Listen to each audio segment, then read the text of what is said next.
ऊस उद्योगात दरवर्षी कोट्यवधी रुपयांची उलाढाल होत असताना फसवणूक, बनावट नोंदी आणि आर्थिक पिळवणुकीच्या घटनाही वाढत आहेत. अनेकदा साखर कारखान्यांकडून मोठी उचल घेऊन काही टोळ्या कामावर न येता गायब होतात. त्यामुळे शेतकरी, वाहतूकदार आणि कारखानदारांना मोठा आर्थिक फटका बसतो. याच समस्येवर प्रभावी उपाय म्हणून गँगमॅन नावाचे डिजिटल ॲप विकसित करण्यात आले आहे. विशेष म्हणजे या प्रकारच्या फसवणुकीचा स्वतः अनुभव घेतलेल्या महादेव मुरकुटे यांनी हे ॲप तयार केले असून ऊस उद्योगातील व्यवहार अधिक पारदर्शक आणि विश्वासार्ह करण्याचा दावा करण्यात आला आहे. या ॲपवर नोंदणी केल्यानंतर ऊसतोड मजूर, मुकादम, वाहतूकदार आणि संबंधित घटकांची माहिती एका क्लिकवर उपलब्ध होणार आहे. त्यामुळे कारखान्यांकडून उचल घेऊन कामावर न येणाऱ्या किंवा फसवणूक करणाऱ्या टोळ्यांची ओळख पटवणे सोपे होणार असून अशा घटनांना आळा बसण्यास मदत होणार आहे. सर्वसामान्य ऊस उत्पादक शेतकरी, वाहतूकदार, लेबर कॉन्ट्रॅक्टर आणि साखर कारखानदार यांना डोळ्यासमोर ठेवून या ॲपची निर्मिती करण्यात आल्याची माहिती गँगमॅनचे महादेव मुरकुटे आणि वनिता खेडगी यांनी दिली. ऊस उद्योगातील वाढत्या डिजिटलायझेशनच्या पार्श्वभूमीवर गँगमॅन हे ॲप फसवणूक रोखण्यासाठी आणि व्यवहारात पारदर्शकता आणण्यासाठी महत्त्वाचे ठरणार आहे. माझं नाव महादेव मुरकुटे. आम्ही एक गँगमॅन टेक्नॉलॉजीज नावाची कंपनी आहे आमची आणि शेतकऱ्यांचे साखर उद्योगामध्ये खूप जास्त फसवणुका होतात. त्यामुळे आम्ही हे ॲप बनवलं आहे. साखर कारखान्यांचे ट्रान्सपोर्टर, लेबर कॉन्ट्रॅक्टर आणि ऊसतोडणी कामगाराकडून जे नुकसान होतं ते इनडायरेक्टली शेतकऱ्यांचं होतं आणि शेतकऱ्यांच्या फसवणुका यापुढे होऊ नयेत किंवा साखर उद्योगातील शेतकऱ्यांना एक सन्मान आणि त्यांची योग्य रक्कम मिळावी यासाठी आम्ही गँगमॅन ॲप बनवलं आहे. त्यामध्ये लेबर कॉन्ट्रॅक्टर असतील तर त्यांची लेबरकडून फसवणूक होणार नाही व ट्रान्सपोर्टर असतील तर त्यांची सुद्धा लेबर कॉन्ट्रॅक्टरकडून फसवणूक होणार नाही आणि या सर्वांचा फायदा इनडायरेक्टली शेतकऱ्यांना मिळणार आहे.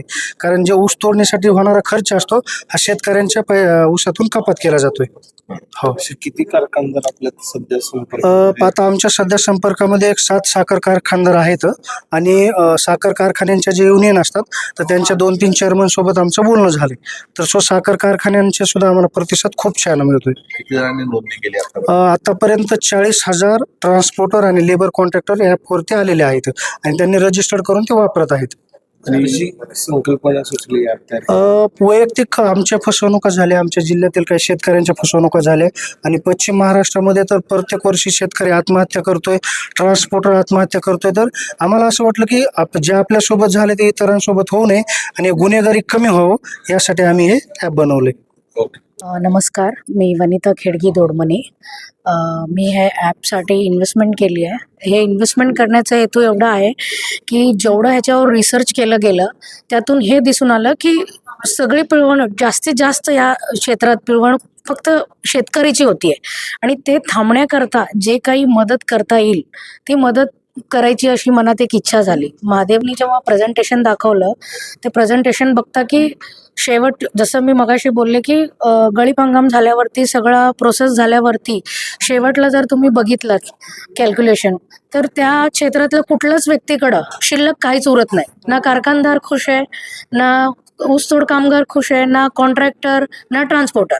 म्हणजे सगळ्यांचे अकाउंट परत शून्यावर येऊन थांबतात. मग ते परत फसवणूक म्हणजे दरवर्षी वाढतच चालली आहे.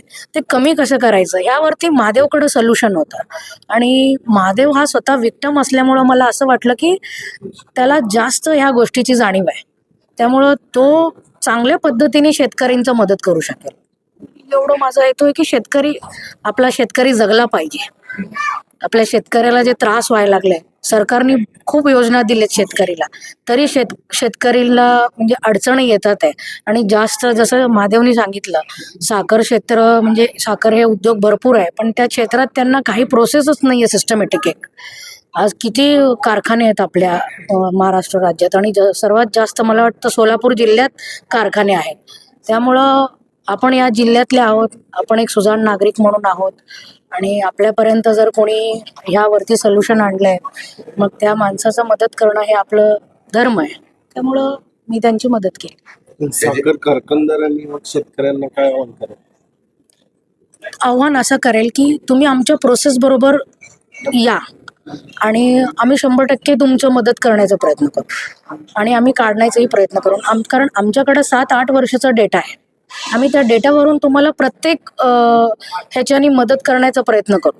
कारण त्याच्याकडं महादेवकडं जे डेटा आहे ते खूप उपयोगी पडणार आहे माणसांना. कारण मल्टिपल ह्याच्यामध्ये त्याच्याकडं ते केसेस झालेत, त्याच्याकडे त्याचा डेटा आहे. कोणी कसं फसवलं, कशातून फसवलं, कशी झाली फसवणूक, कोणाची हत्या झाली, कोणाची आत्महत्या झाली. मला वाटतं त्याच्याकडं भरपूर डेटा आहे ह्यावर.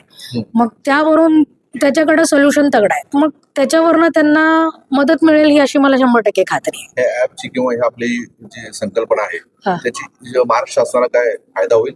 महाराष्ट्र शासनाला 100% फायदा होणार आहे. मी महादेवाला सांगू इच्छित होते, पण त्यांनी ते एक व्हिडिओ दाखवला नाही. जयंत पाटील होते आपले मिनिस्टर, मुख्यमंत्री सुद्धा याच्यावर मुख्यमंत्रीने पण पार्लमेंटमध्ये सांगितलं होतं जयंत पाटलांना की आम्ही याच्यावर बसून सोल्युशन काढूया पार्लमेंटमध्ये. पण ती गोष्ट ते प्रयत्न करतात आहे, पण सरकार हे प्रत्येकपर्यंत पोहोचू शकत नाही ना. असं काहीतरी सोल्युशन त्यांनाही पाहिजे. आम्ही पोचायचा प्रयत्न करू मुख्यमंत्री साहेबांपर्यंत.